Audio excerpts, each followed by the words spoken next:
अरे केवढा तो वेग! कुठे चालले आहात तुम्ही?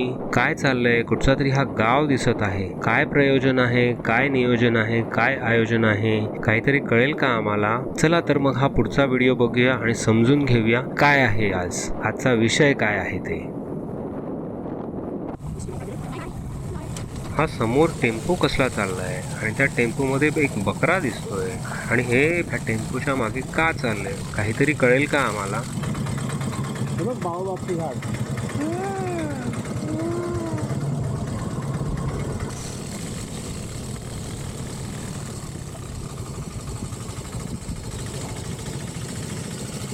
अरे हे तर केळवा माहीम गावातील रामायण युगातील प्रसिद्ध अशा महिकावती मंदिरात आले आहेत. चला तर मग बघूया काय प्रयोजन आहे. नमस्कार मित्रांनो, आज आपण इथे आलो आहोत केळवा माहीम या गावामध्ये आणि महिकावतीचं मंदिर. इथे का आलो आहोत? आपली आज एक गावआळी म्हणून हा एक प्रकार आहे. ही आपली गावाची संस्कृती आहे, ती आपण आज समजून घेणार आहोत. गावआळी म्हणजे काय ते.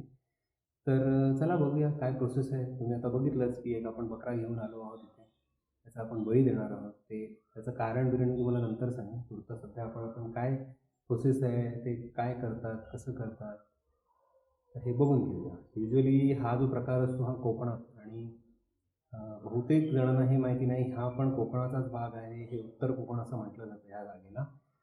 तर कोकणात वेगवेगळ्या प्रकारे हा असा इव्हेंट आहे तो केला जातो, आणि आमच्याही इथे हा, कारण की आपण पण कोकणातलाच भाग आहोत, इथेही हा एक इव्हेंट केला जातो. आता आपण बघूया काय आहे हा इव्हेंट. चला तर एक संस्कृतीचा आपला हा भाग आहे, तो आपण बघून घेऊया. चल मित्रांनो, महिकावती नगरी म्हणजेच माहीम आणि मुंबई ही नगरी वसवणारा राजा जो होता त्याचं नाव बिंबराजा, आणि त्याचाच आम्ही वारसा हक्क पुढे चालवत आहोत. त्याच्याच चालीरीती पुढे आम्ही चालवत राहतो. ह्या गावामध्ये राहणारी जी माणसं आहेत ती सोमवंशी क्षत्रिय समाजाची आहेत, बिंबराजाचे वंशज आहेत. त्यामुळे ह्या चालीरीती पुढे चालवत आहोत. सोमवंशीय क्षत्रिय समाज हा मुरुड पासून, अलिबाग पासून थेट मुंबईच्या कोस्टल रिजन पासून ते वसई, पालघर, डहाणूपर्यंत हा वसलेला आहे. ह्यांच्या चालीरीती सगळ्यांच्या सारख्याच असल्या तरीही कसं आपण म्हणतो की मैलावरती चालीरीती बदलत जातात, तर प्रत्येकाच्या गावामध्ये प्रत्येकाच्या समाजानुसार किंवा प्रत्येकाच्या चालीरीतीनुसार त्या पद्धती थोड्याफार बदलत असतात. तर हा आपला आज जो प्रकार चालू आहे ह्याला आपण गावआळी असं म्हणतो, किंवा काही ठिकाणी गावआळी, गावआळी अशा वेगवेगळ्या प्रकारे या प्रकाराला संबोधलं जातं. गावआळी ही पिढीजात प्रथा आहे आणि ती आजच्याही आमच्या पिढीने चालू ठेवलेली आहे. गावआळीमध्ये आपल्या गावातील जी ग्रामदैवत असते तिला आपण बळी देतो. तोच हा बकरा आज आपण आणलेला आहे. ह्याच्या मागे अंधश्रद्धा हा विषय नाही, तरी पण आपल्या जुन्या चालीरीती आहेत त्या आपण आपल्या नवीन पिढीच्या नवीन विचारांच्या ह्याच्यानुसार आपण पुढे घेऊन जात आहोत.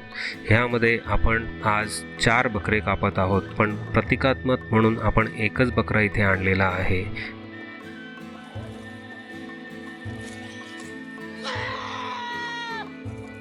हा कापलेला बकरा घेऊन आपण आपल्या आता गावात जाऊया आणि पुढची रीत काय ती बघून घेऊया. गावआळी या माध्यमातून आपण देवाला प्रसन्न करण्यासाठी, देवीला प्रसन्न करण्यासाठी बकरे किंवा कोंबडे यांचे बळी देतो. आणि एक आपण बकरा गावदेवीच्या मंदिरामध्ये कापला, आता दुसरा बकरा आपण हा आपल्या गावातील वेशीवरती कापत आहोत. त्याचं हेच प्रयोजन आहे की गावाच्या बाहेरून जी काही इडापिडा येणार आहे ती वेशीवरच थांबावी आणि गावात प्रवेश करू नये, हा एक साधा सोपा विचार.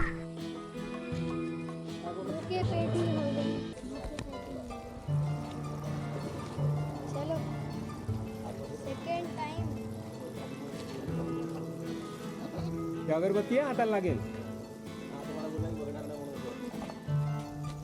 चला, वेशीवरचा बकरा कापून झाला. आता हा आपण पॅक करून गाडीत ठेवूया आणि पुढे अजून काही रीती बाकी आहेत त्या आपण बघून घेऊया.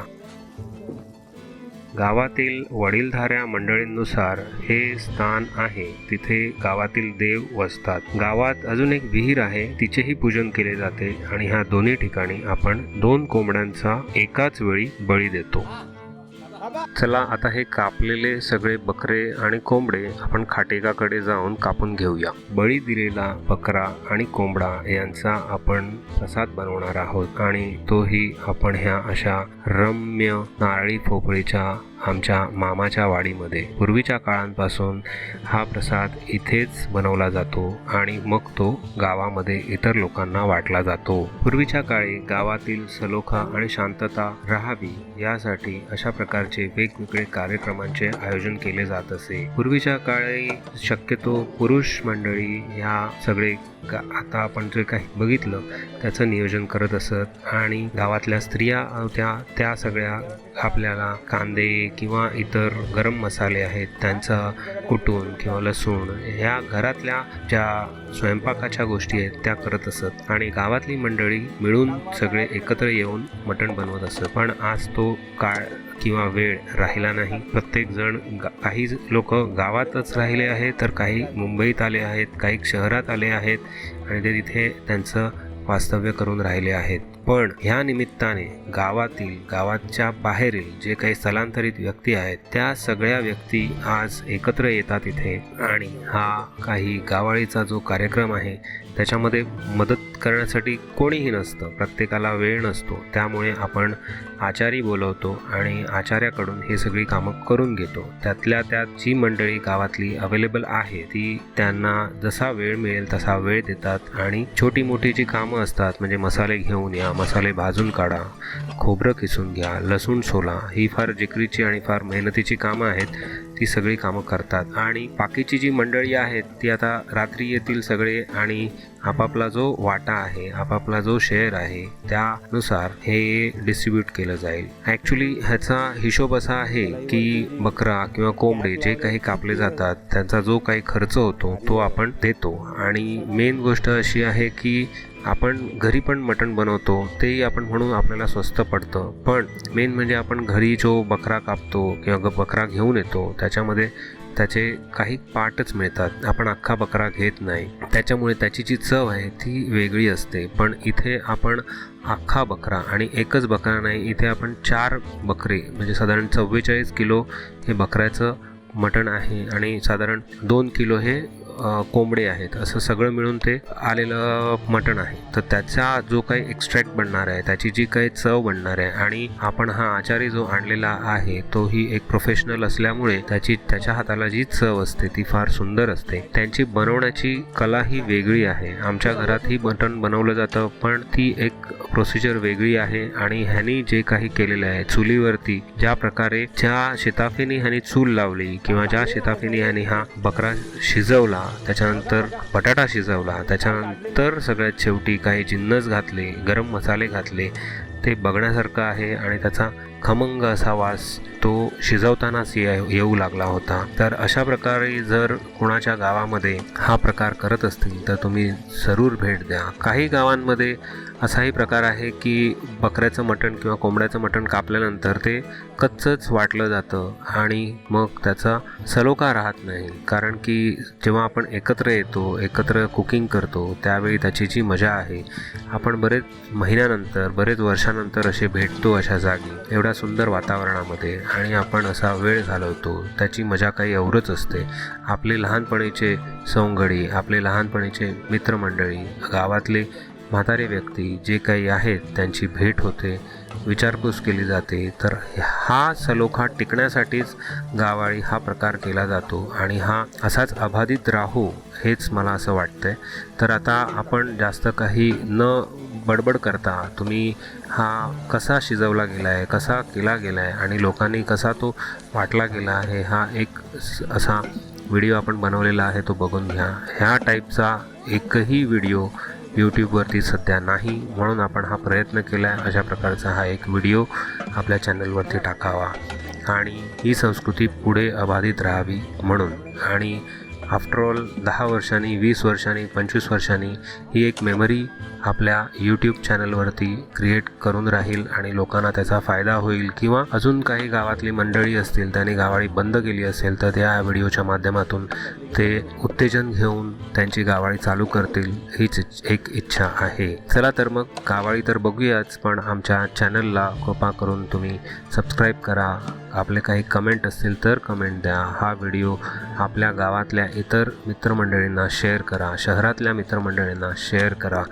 चला तर मग आपला बकरा कसा शिजवला गेला आहे ते बघूया. ह्या बकऱ्याचे मटण करताना एक गोष्ट मला आवर्जून सांगावीशी वाटते की हे जे आचारी आहेत त्यांनी कांद्यापासून, बटाट्यापासून, अगदी मसाल्यांपासून त्याचे 2 भाग बनवले, प्रत्येकाचे मोजून मापून, आणि 2 टोप घेतले आहेत. त्याच्यात 44 किलो मटण त्याने डिस्ट्रीब्यूट केलं 2 टोपांमध्ये. अगदी कांदेही डिस्ट्रीब्यूट केले, बटाटे डिस्ट्रीब्यूट केले, मसाले डिस्ट्रीब्यूट केले. आणि कारण की काय आहे, आपण टोपामध्ये वर खाली छोटे मोठे केले तर त्याच्यामध्ये चव बदलते, म्हणून त्याने ते इक्वली डिस्ट्रीब्यूट केले. मटण डिस्ट्रीब्यूट केलं, बटाटे केले, सगळं सेम प्रकारे केले, म्हणजे दोघांची चव चांगली राहावी या हिशोबाने. चला तर मग बघूया पुढे काय दिसतंय ते.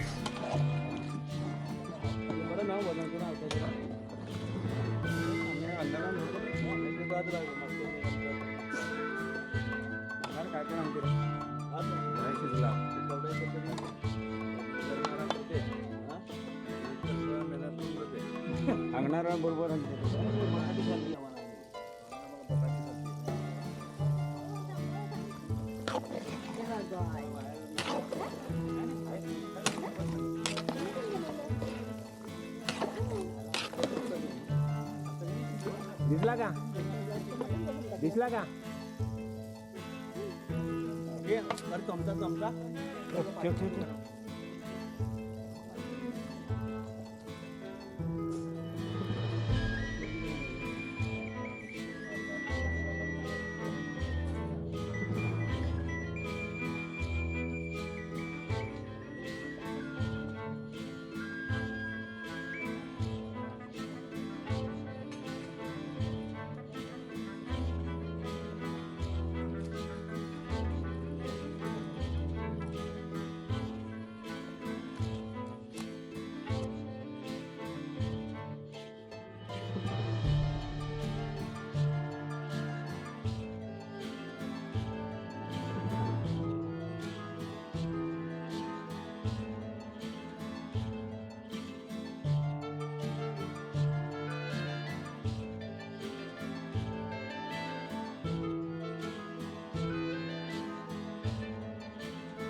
चला आता मटण शिजलं, बटाटा शिजला, गरम मसाला टाकला, सगळा जिन्नस तयार आहे. आता आपण तो चुलीवर उतरवूया आणि डिस्ट्रीब्यूट करूया. मित्रांनो, आज बकरा शिजवायला थोडा उशीरच झाला, त्यामुळे रात्र झाली. सगळी लोक, सगळी मंडळी जमा झालेली आहेत. आता बकरा जो काही शिजवला आहे, त्याचं जे काही मटण झालं आहे ते डिस्ट्रीब्यूट करण्याआधी जो काही हिशोब झाला आहे त्याचा उहापोह केला जातो. त्याच्यानंतर काही चुका झालेल्या आहेत, काही ज्या दुरुस्त्या आहेत किंवा पुढच्या वेळी काही त्याची आपण नोंद ठेवणार आहोत, तर त्या सगळ्या इथे सांगितल्या जातात आणि मग बकरा जो काही आहे त्याचा प्रसाद आपण वाटायला सुरुवात करतो.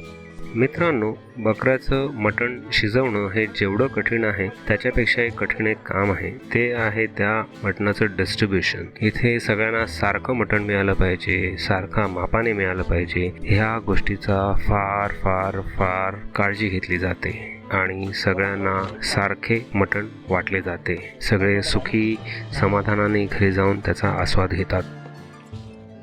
विजय पाटील 3 पान.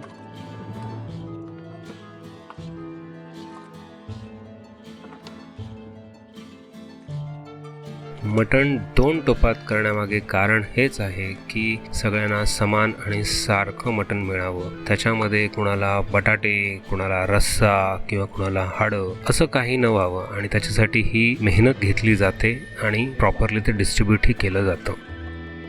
आज गावकऱ्यांनी जी काही सकाळपासून मेहनत केली आहे त्याचं चीज झालेलं आहे. अगदी चविष्ट सुंदर असा बकऱ्याचं मटण रेडी झालेलं आहे. त्याचा खमंग असा वास सुटला आहे आणि आता तो आपण प्रत्येकाला डिस्ट्रीब्यूट करत आहोत. हे काही मंडळी गावातली आहेत तर काही मंडळी आवर्जून मुंबईवरून आलेली आहेत, शहरातून आलेली आहेत.